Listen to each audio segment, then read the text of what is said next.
Hello, hello. Welcome back to the weekly Monday Motivation Podcast, No More Excuses. I am your host, Sandi Ballard. Thank you for listening and for sharing the podcast and connecting with me on social media. And if you haven't, please do so because the whole week, for all of you who don't know, I continue asking questions, posting challenges, sometimes articles, and just questions to continue to get you thinking deeper so you can play a lot bigger this year, right? And wow, we're just flying through February, aren't we? Yesterday was Valentine's Day. Hopefully you had fun. And because time flies when we're having fun. I know I'm having fun. What about you? I hope you are. And if you're not, you must contact me right away to discuss why not, so I can help you figure out how to start having fun. Not every day is going to be fun and games, but you should at least be enjoying some things for the most part, right? Last week's podcast was about love. The week leading up to Valentine's Day, identifying what you love about what you do or something in your life. You know, things that keep you motivated, and then there's things that you don't love, and that's what needs to change. The goal is to do what you love. Unfortunately, that's not always the case for everyone. So if not, how can you change or work toward that? It could be something about your job that you really love. Focus on that aspect and how can you see and get more of that? If you own your own business, what do you love about it? What do you love about being a business owner, an entrepreneur, or a business partner, whatever it is, a boss? I was talking with someone last week and he said, I love the freedom of being an entrepreneur. And that's what a lot of entrepreneurs say. And sometimes that means, depending on the type of business you have, you might have more bosses than a typical worker, but it can and should still be fun.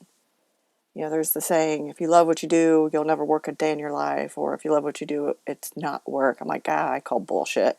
It's still work. Shit still goes sideways. Some days are hard or just suck the life right out of you. But it should be good. It should be fun. And, then identifying what other things in your life that you love to do. Perhaps it's an activity or a habit. I've talked off and on for years about my love of running and tacos. I also love speaking to groups. And yes, I miss doing that in person. I loved the energy and the interactivity. Focusing on the things you love will help you attract more of the same. And it'll also help you enjoy the things more and get you through those not so fun days, those not so fun moments, decisions, and tough conversations. The saying I used earlier, time flies when you're having fun, it kind of sucks, doesn't it? It should slow down so we can enjoy the fun times even more. Don't you agree? Think about it. How can you take the time to enjoy the fun moments even more? What can you do to almost feel like you're slowing things down so you can enjoy the moments and you're appreciating the good stuff? I know many people who are zoomed out, or Zoom fatigue as they call it. And trust me, I understand. As last week alone, I had 14 Zoom meetings. 14. There was one day where I only had one and I felt like I was missing something because it was just had been so crazy. Two of those were networking events, and one was my women's group, the Taboo Tribe. So those were a little more interactive and fun. And the rest were clients and or getting to know you meetings for potential work. One day my toes were so red. I had sat in a chair at my desk so long. My toes were red and they hurt just from sitting there. And obviously lack of blood flow. I'm not used to having a sitting desk, so that's new to me. I'm used to having a standing desk where I can sit or stand, and I stood a lot. So it's just, as my business recovers from that shit show of that we all had last year, and I get busier, I need to figure out ways to enjoy being on Zoom more. I need to find ways to not be so exhausted so I can continue to embrace the fun so time does not just fly by. Last week was a lot of work, but it was fun. As much as I was exhausted at the end of each day, I was also regaining some of the energy that was sucked out of me last year. I miss in-person events. meetings, networking, just in general, the freedom of that, right?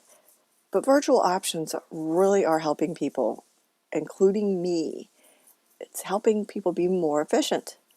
I remember the days of driving everywhere, and as much as I miss it, last week I had all those meetings and they'd been in person.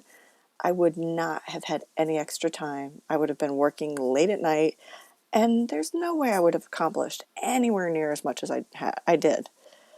We were all forced to pivot or change something, if not many things last year. I resisted just as much as you may have. I held on to hope that in-person things would come back and the damn vid would be gone. And now, stepping into this virtual world, I'm taking my events hybrid when possible, which is also helping people who normally couldn't come attend, or even perhaps they wouldn't be able to now due to health concerns. And it's also helping my events grow and expand and become global. And I've heard of many people. I was on some a couple weeks ago, and there was some people on there from the UK.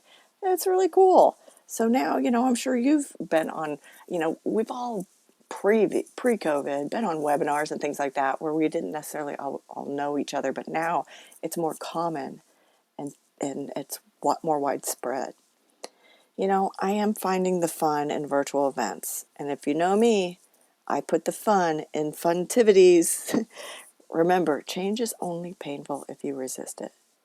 So why not step into it and see what new, amazingly badass shit you can discover and accomplish? I'm having fun talking about what I do, sharing client success stories, and I was even interviewed on a podcast last week, and it was a blast. I'll share when it's published. I'll share that information with all of you. We all have to recalibrate the way we think about virtual. I have a woman that I met here in California that and I don't know, she may be listening, she just resists. Anytime I send anything out, she's just like, emails me and kind of goes off the rails. And I'm like, listen, I was coaching virtually before it was coaching virtually, right? I had clients that I FaceTimed with or even Zoomed or phone calls, right? I'm having fun with it. And if you resist it, you're not going to ever get past that pain. Like I said, we have to recalibrate the way we think about virtual.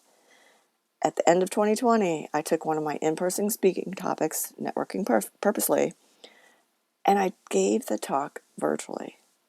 And you would have been surprised, or maybe not, the number of people who were not engaged. Cameras off, looking down, phone in hand, talking with somebody else. Just the look on some of the attendees' faces were so obviously that they were there, so obvious that they were there merely for their continuing ed credits. But as I took the talk more interactive, like I do in person, and we went into breakout rooms, had people contribute, they had to answer questions, people had to participate, and they realized it was going to be a little different and a little more fun. You could see the shift. I mean, I can't say it was my best talk because, that was my jam in person, right? But I saw results and hope the attendees took away at least one tip of how to stay engaged, or at least make it seem like they are. During 2020, I asked on many of my podcasts to really in the height of the vid and the pandemic to share what new habits you discovered, things you liked, or perhaps dusted off old ones and realized, I used to love doing that. Why'd I stop? Last week was about identifying what you love in your life and what you love about what you do for a living. And now I'm asking you to embrace the changes versus resist as we continue with the uncertainty and business unusual. So this week, I want to know 3 things, all right? What have you done that's fun lately? Work, personal, professional, work or play, whatever. What have you done that's fun lately? And how can you slow down just a bit? How can you just feel like you're slowing time down a bit so life doesn't pass you by and you enjoy the moment more. And the most important one, or difficult one, I guess, what will you do to recalibrate the way you think about virtual like I have? Email me, Sandi@sandiballard.com. Remember, Sandi has an I, not a Y. It's Sandi with an I. Sandi@sandiballard.com. Check out my website, badassbusiness.coach. Comment here, wherever you're seeing this. DM me on social media. Let me know, what have you done that's fun lately? How can you slow time down just a bit so life doesn't pass you by?